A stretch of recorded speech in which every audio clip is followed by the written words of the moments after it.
பொலிவுடன் மாலை நியூஸ். சீர்காழி அருகே 76 ஆண்டுகள் பழமையான பள்ளி கட்டடம் சேதமடைந்ததால் மரத்தடியில் கல்வி பயின்ற மாணவ மாணவிகள் பள்ளி நிலையை அறிந்து முன்னாள் ஆசிரியர் 9 லட்சம் ரூபாய் சொந்த செலவில் புதிதாக கட்டடத்தை சீரமைத்து வழங்கும் விழா நடைபெற்றது. மயிலாடுதுறை மாவட்டம் சீர்காழி அருகே பண்ணக்கார கோட்டகம் என்னும் கிராமத்தில் வசந்தலா அரசு உதவி பெறும் பள்ளி இயங்கி வருகிறது. இப்பள்ளி 1948ஆம் ஆண்டு தோற்றுவிக்கப்பட்டு இயங்கி வருகிறது. இப்பள்ளியில் தற்போது 100 மாணவ மாணவிகள் பயின்று வருகின்றனர்.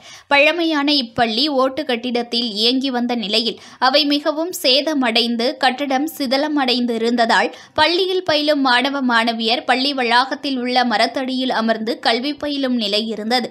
மழை காலங்களில் மாணவ மாணவிகள் மிகவும் பாதிப்படைந்தனர். இந்நிலையில் பள்ளியில் 36 வருடங்கள் பணியாற்றிய ஓய்வு பெற்ற கலைச்செல்வி தனசேகரன் என்ற ஆசிரியை பள்ளியின் நிலை குறித்து அறிந்து பள்ளி கட்டடத்தினை சீரமைக்க விரும்பி தனது மகள் சௌமியா, மருமகன் விமல் ஆகியோர் ஒத்துழைப்புடன் 9 லட்சம் ரூபாய் செலவில் பள்ளி கட்டடத்தை சீரமைத்தார். புதிதாக பள்ளி கட்டிடம் ஆஸ்பெட்டாஸ் கூரையுடன் விலாசமாக அமைக்கப்பட்டு மின்விசிறிகள், கரும்பலகைகள் அமைக்கப்பட்டு அதனை பயன்பாட்டிற்கு அளிக்கும் நிகழ்ச்சி நடைபெற்றது. நிகழ்ச்சியில் பள்ளி தலைமை ஆசிரியர் மற்றும் வட்டார கல்வி அலுவலர்கள், ஆசிரியர்கள், பெற்றோர்கள் பங்கேற்றனர்.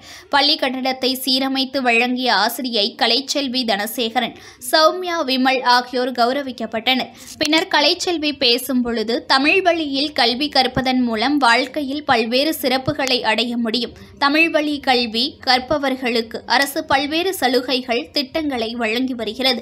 பெற்றோர்களுக்கும் அரசு திட்டங்களை தீட்டி வழங்கி வருகிறது.